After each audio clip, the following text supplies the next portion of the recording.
లలిత్ కుమార్ గారు నమస్కారం. నమస్కారం అండి. ఎక్కడ చూసినా ఏ న్యూస్ ఛానల్ చూసినా ప్రతిరోజు అఘోరీనే టాపిక్.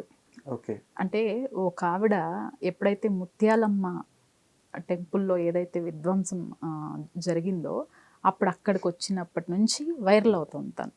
అసలు అఘోరీ తత్వం ఎలా ఉంటుందండి? దీన్ని ఎలా చూడాలి అసలు మనం? ముందుగా అందరికీ నమస్కారం అండి. ఈ రోజున అఘోరి తత్వం అనంగానే చాలామందికి ఒక ఆటలాగానే తయారైపోయింది. ఈ ఇప్పుడు ప్రస్తుతం ఎవరైతే అఘోరి మాత అని చెప్పేసి ప్రచారం అవుతుందో ఆవిడ విషయంలోనే కాదు. చాలామంది నేను అఘోరిని అని చెప్పేసి మీడియా ఛానల్స్‌కి ఎక్కేసి చాలా మాటలు మాట్లాడేస్తానే ఉన్నారు. అవి చేస్తాం, ఈ ఇవి తంత్రాలు చేస్తాం, తంత్రాలు చేస్తాం అది ఇది అంటున్నారు.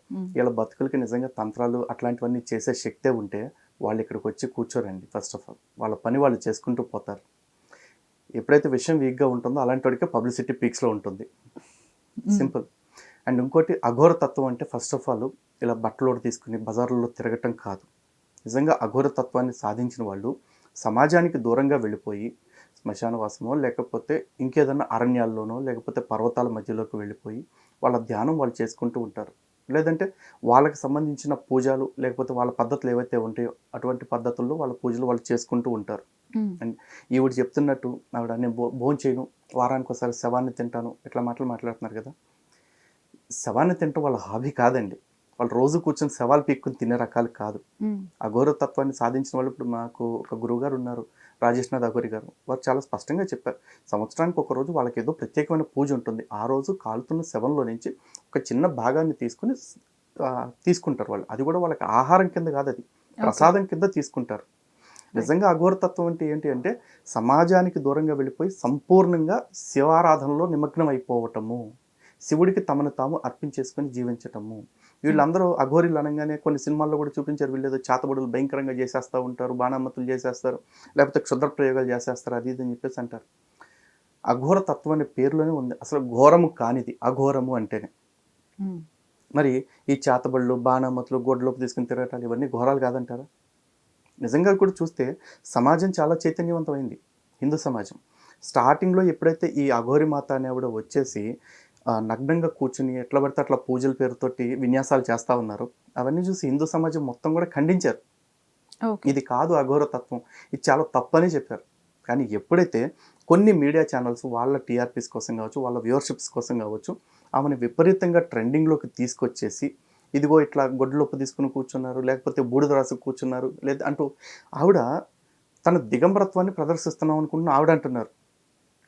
కానీ ఆవిడ సనాతన ధర్మాన్ని రక్షిస్తాను అని చెప్పేసి అనటంతో చాలామందికి ఎట్లా కనెక్ట్ అయిపోయారంటే ఈవిడ నిజంగా సనాతన ధర్మాన్ని కాపాడటం కోసం వస్తే ఈ సెక్యులర్ మీడియా ఛానల్స్ అన్నీ కలిపి కావాలని ఏమని ట్రోలింగ్ చేస్తాని అనుకున్నారు.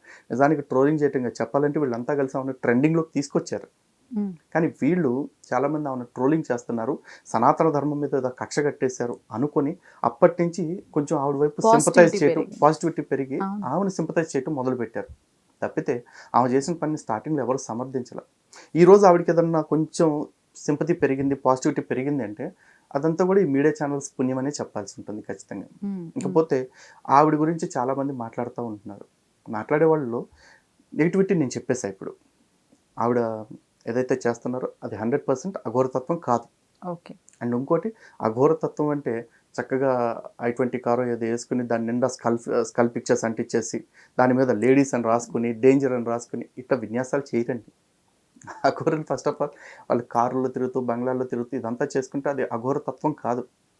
అఘోరతత్వం అర్థం కావాలంటే లింగపురాణం ఒకసారి చదవమని, దానిలో క్లియర్గానే ఉంటుంది. కానీ ఇక్కడ వీళ్ళందరూ చేస్తున్న దానివల్ల ఏమవుతుందంటే నెగిటివిటీతో స్టార్ట్ అయిన ఆవిడికి ఒక పాజిటివిటీ బిల్డ్ అయింది. అట్లీస్ట్ ఇప్పటికన్నా కొంచెం మార్పు చెంది ఆవిడ ఏదో వస్త్రం ధరించారు. ఈ 2-3 డేస్ బ్యాక్ ఎప్పుడు అప్డేట్ చూశాను. అది కూడా టెంపుల్స్ లోకి అలో చేయకపోతేనే లలిత్ గారు, లేకపోతే నార్మల్ గానే ఉంటున్నారు ఆవిడ ఉండే విధంగా. కానీ మొత్తానికైతే చెప్తున్నా కదా, ఇలాంటి వాళ్ళని అటువంటి వేషధారణతోటి దేవాలయాల్లోకి ఎట్టి పరిస్థితుల్లో అలో చేయకూడదండి. ఎందుకంటే ఆలయాల్లోకి ఇట్లాంటి భంగిమల్లో ఎప్పుడు ఉండరు. కాశీ లాంటి చోట్ల ఎంతోమంది అఘోరాలు ఉంటారు.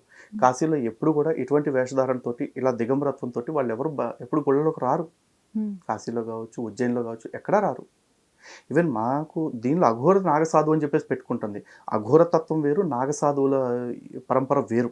ఓకే. ఈవిడ రెండు పెట్టుకుని చెప్పేసి ఆవిడ యూట్యూబ్కో లేదా ఫేస్బుక్కో అఘోర నాగసాధు అని పెట్టుకుంటున్నారు. సో ఆవిడకి ఆ తత్వం పట్ల క్లారిటీ లేదు. ఇంతకీ ఆవిడ స్త్రీయా, పురుషుడా, ట్రాన్స్జెండరా ఇదంతా డిస్కషన్ జరుగుతుంది. అది ఒక యూజ్లెస్ డిస్కషన్ అండి. నిజంగా అఘోర తత్వాన్ని సాధించేస్తే అసలు ఈ మనుషుల్లో ఉన్న ఈ లింగపరమైన భేదాలని, భాషాపరమైన భేదాలని, ప్రాంతపరమైన భేదాలు ఏవైతే ఉన్నాయో ఈ భేదాలు ఏవి కూడా పట్టించుకోరు. అలాంటప్పుడు ఆవిడ ఎవరైతే మనకేంటి? అది కాన్సెప్టే కాదు. కానీ ఆవిడ ప్రవర్తిస్తున్న తీరు సభ్య సమాజంలో అయితే ప్రవర్తించే తీరు అయితే ఖచ్చితంగా కాదు. ఈవెన్ అఘోరీలైనా సరే ఒకవేళ వాళ్ళు నగ్నంగా ఏదైనా సాధన చేయాలనుకుంటే అది నిర్జన ప్రాంతాల్లో చేస్తారు. జనావాసాల్లోకి వచ్చినప్పుడు ఖచ్చితంగా వాళ్ళు జనావాసాలకి తగినట్టుగా కనీస వస్త్రధారణ చేసి రావటం అనేది పద్ధతి. అటువంటి పద్ధతులు ఏవి ఆవిడ ఫాలో అవ్వట్లేదు. కానీ జనాలకైతే మాత్రం ఈ స్టాక్హోమ్ సిండ్రోమ్ అంటారు కదా, జస్ట్ దట్స్ ఇట్, ఈ స్టాక్హోమ్ సిండ్రోమ్. ఇప్పుడు దాకా తిట్టిన ఆవిడనే మన కోసం పనిచేస్తాను అనగానే ఆవిడ కోసం మాట్లాడుతూ మొదలుపెట్టారు. ఆవిడ ఒక స్టేట్మెంట్ కూడా ఇచ్చారు వేములవాడ వెళ్ళి, ఈ వేములవాడలో ఉన్న దర్గాని తొలగించాల్సిందే అని చెప్పేసి అనగానే చాలామంది ఫేస్బుక్లో పోస్టులు పెడుతున్నారు, ఈ అఘోరీ మాత మాటలను ఎంతమంది సమర్థిస్తారు అని చెప్పేసి. అఘోరీ మాత మాటలు ఏంటి? ప్రతి హిందువు యొక్క మాట అదే. వేములవాడలో ఉన్న ఆ దర్గా ఏదైతే ఉందో దాన్ని తొలగించాల్సింది ఎట్టి పరిస్థితుల్లో. దాన్ని మాత్రమే కాదు, వేములవాడ, అలంపూర్ కావచ్చు, లేకపోతే ఇంకో చోట ఎక్కడైనా ఉన్నా కావచ్చు, ఈ దర్గాలన్నింటినీ కూడా కంపల్సరీ తొలగించాల్సిందే. దేవుడు ఉండే చోట శవాలకి, సమాధులకి స్థానం లేదు, అందరూ చెప్పే మాటే. కానీ ఇవిడ అటైర్ కొంచెం డిఫరెంట్గా ఉండి ఇప్పుడు కొంచెం ట్రెండింగ్లో ఉండేపటికి ఆవిడ మాటను పట్టుకుని అందరూ చేస్తున్నారు. గుర్తుపెట్టుకోండి, సనాతన ధర్మాన్ని కాపాడుకోవాలి అంటే ఇలాగే తిరగాల్సిన అవసరం లేదు.